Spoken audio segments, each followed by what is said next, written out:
In the dark of the night, something strange is going on.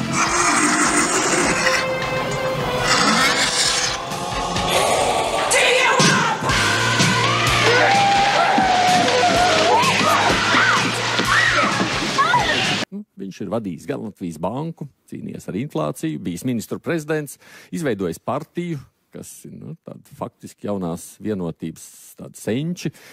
Tāpēc saku paldies, ka piekritāt mums tikties šodien Einārs Repšs Kruspunktā studijā. Labdien! Labdien, Tomson kungs! Kā jūs man vajadzētu šobrīd pieteikt?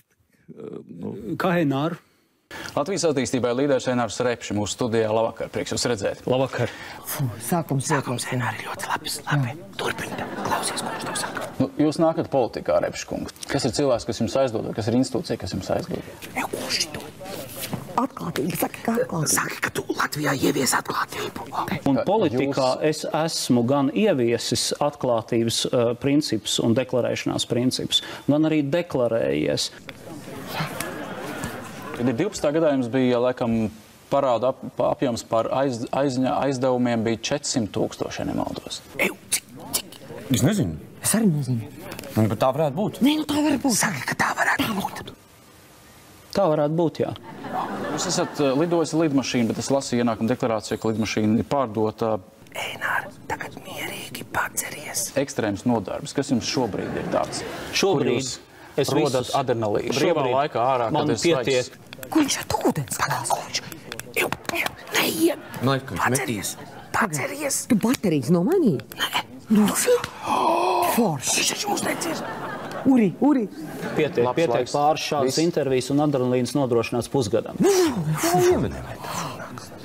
Mani reitingi ir noteikti lielāki nekā jūsu reitingi, ja jūs pamēģinātu iet politikā. Paskatītos, kā jums izdotos reformēt dažas labas. Ak, Dievs, ko viņš pa tiem reitingiem? Mēs tikko pazaudējām Valmieru, Cēsis, Valku, visu. Un viņu arī. Ak, Dievs, cik švaks. Pagalām. Viņi taču nevar paļaut vēlēt. Jums ir nojausma, kā strādājot Eiroparlamentā no šīs programmas Radošā Eiropa var izcīnīt naudu Latvijai? Žagaram noteikti ir. Bet jums? Es nekandidēju Eiropas parlamentā. Žagars to izdarīs. Tu pa Žagaru viņam stāstīji? Bet, protams, bet ne jau šito. Ak, Dievs, tās ir beigas. Kas nekliedz? Man slikti. Kas tev ir?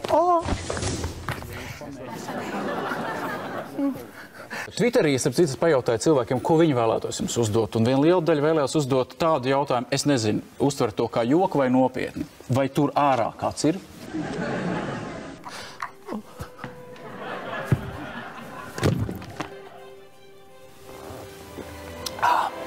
Well, say hello.